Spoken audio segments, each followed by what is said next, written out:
Hello mga kababayan ko, itong video na ito ay kinukuha ko nung nagbakasyon kami sa Sahara Desert, Merzouga, Morocco. Nagbi-breakfast kami sa may likod ng aming luxury tent kasi ang ganda-ganda ng panahon at nagtitingin din kami sa sunrise. So guys, yan yung pinapakita ko, yung mga Moroccan jam at saka dinadala din nila yung Moroccan breakfast.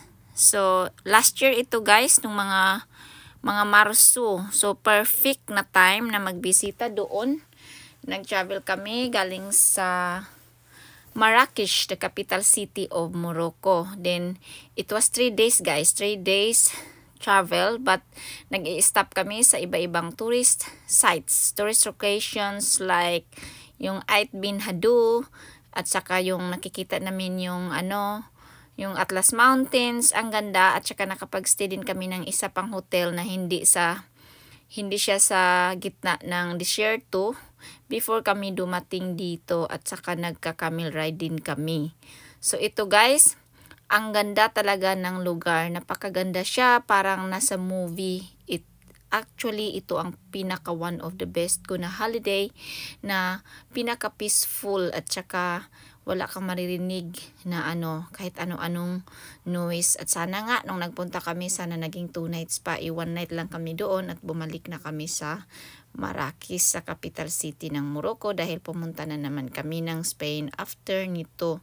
So guys, ang Morocco, mura siya mag-holiday, at saka ang ganda-ganda ng landscape nila.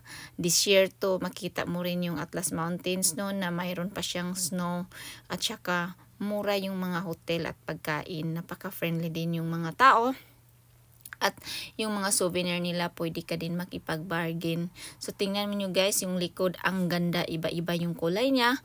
Lalo na pag naaanuhan siya ng sunlight, nag-change yung color ng sand dunes. Yung sand dunes, yung malalaking mga para siyang gabundok na mga sand. Ang ganda talaga niya. Dati dream ko lang to at nababasa ko lang ito sa libro nung elementary ako, pero I'm so grateful na nabisita ko rin ito. At I highly recommend guys na kung magpunta kayo ng Morocco, pumunta talaga kayo sa Sahara Desert. Itong lugar na ito ay malapit na siya sa border ng Algeria, at saka napaka-safe doon. Huwag kayong magpaniwala kung safe ba doon o peligro. Hindi siya peligro guys. Nag-travel kami from UK. So hindi siya masyadong kalayuan galing sa amin, mga I think more than 3 hours lang by plane. O yan yung luxury tent sa likod guys. Bye!